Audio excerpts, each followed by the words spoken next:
This is the Monstrum Raider X1, a combination angled foregrip and 2000 lumen flashlight, and we're going to take a closer look at it on this episode of Moondog Industries.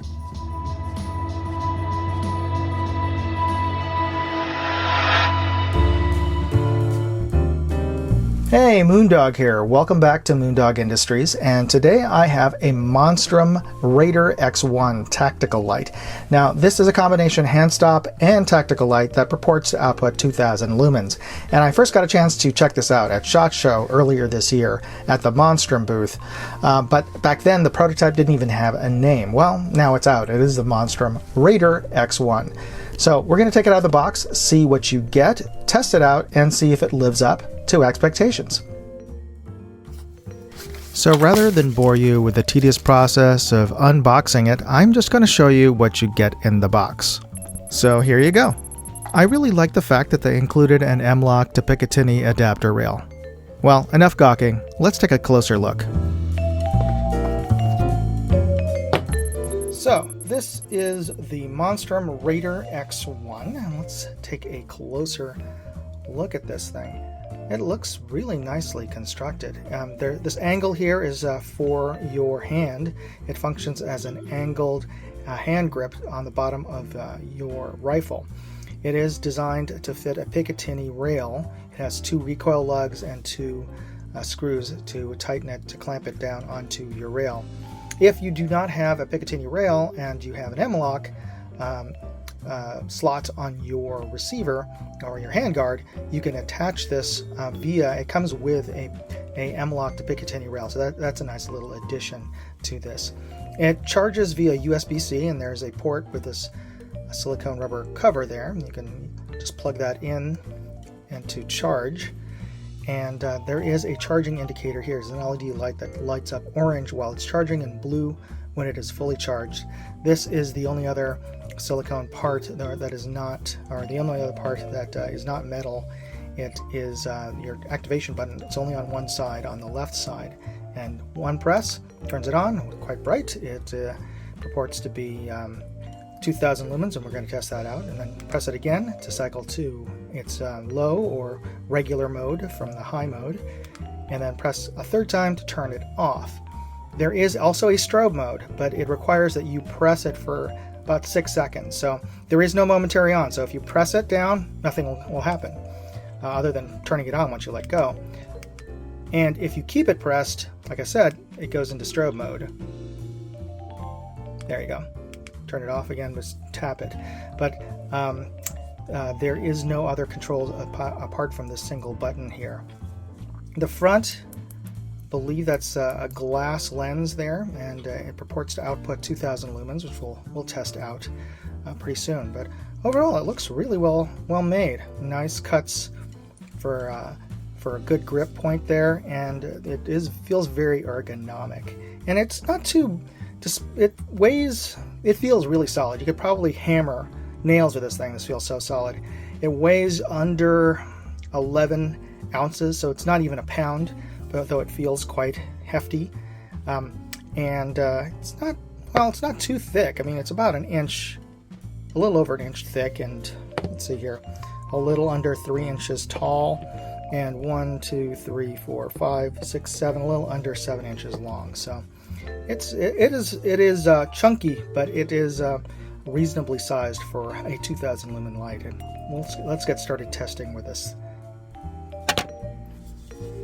So the first test I wanted to run was confirming that it outputs 2000 lumens on high, and I ran the weapon light for 30 seconds to warm up the chemistry and the battery, and I put it into my homebrew lumen tester.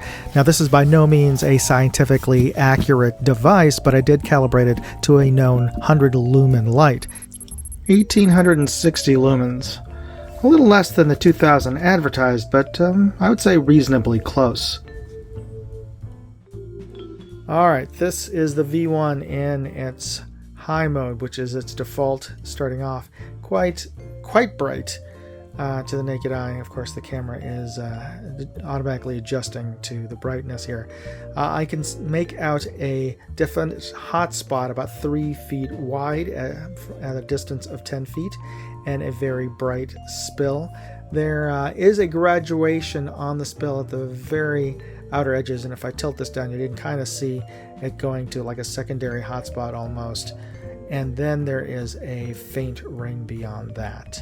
And let's just see, it's a low mode, and that would be in its low mode approximately about half. Visually, it looks like about half as bright as its bright mode. And as you can see, quite bright. You can make out the ring pattern here. I can easily make out the fruit trees in the backyard, as well as the wall there 50 feet away, the tree line up on the hill 60 feet away, and easily make out the telephone pole 120 feet away, even in its low mode, which is this mode here. Industry standard drop tests are from 1 meter or 3 feet. I'm going to drop it from 6 feet twice onto rocks and dirt, so we'll see if it still works.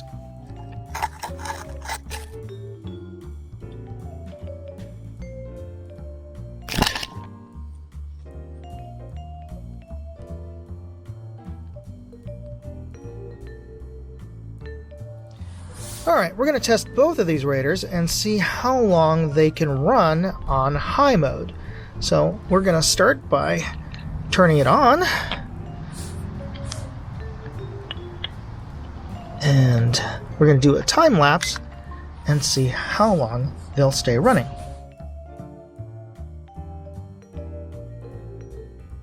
"78 minutes. The radar is IPX6 rated, which means it can withstand high-pressure water jets from any direction.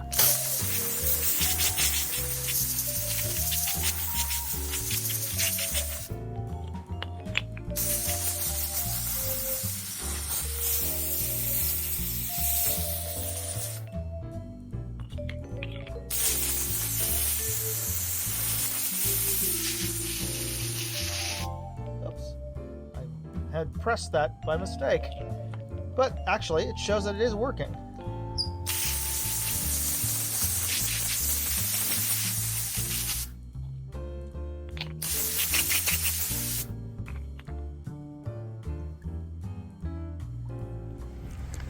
Alright, so I thought this passed the IPX6 water test that I did, but if you can notice here, we're starting to get fog on the inside of the lens there, and I can see some moisture seeping out of the pressure switch there. But more importantly, when I lifted up the battery cap here, I could see moisture had gotten underneath the silicone flap. And if I shake this out, I don't know if you can see this there, that is water droplets coming out of the unit itself. So water did, fortunately, get in.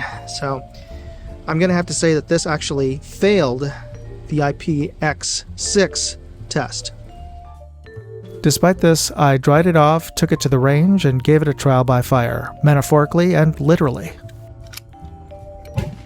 I mounted the X1 on my Keltec Sub 2000, which is lightweight and therefore has a bit more recoil than my AR in 5.56. The X1's wedge shape was quite comfortable to hold, though I did find that I preferred mounting the X1 a bit further forward than it was designed to. Mounted in this position past the front of my handguard, there's only one recoil lug and screw holding it in place, though it did feel quite secure. No wiggle, rattle, or flex at all.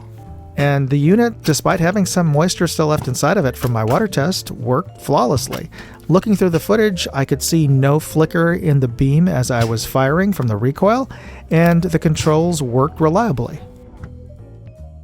So, that's the Radar X1. Let me know in the comments what you think of this review video, and if you liked it, be sure to hit that like button, and subscribe to the channel if you haven't already. It's absolutely free to subscribe, so why not? Well, it looks like I have a little bit more time. Let's do one more test. Well, it passed that test, and if that's a good enough reason to buy one, you can find product links in my full written review on my website at moondogindustries.com, so please use those links. It helps support this channel. And thanks again for watching. Moondog, out. Hey, I'd like to know what you thought of this video. Leave me a comment or chat with me on Facebook, Twitter, TikTok, MeWe, Instagram, or Locals. And if you want to see all of my videos, go to moondogindustries.com.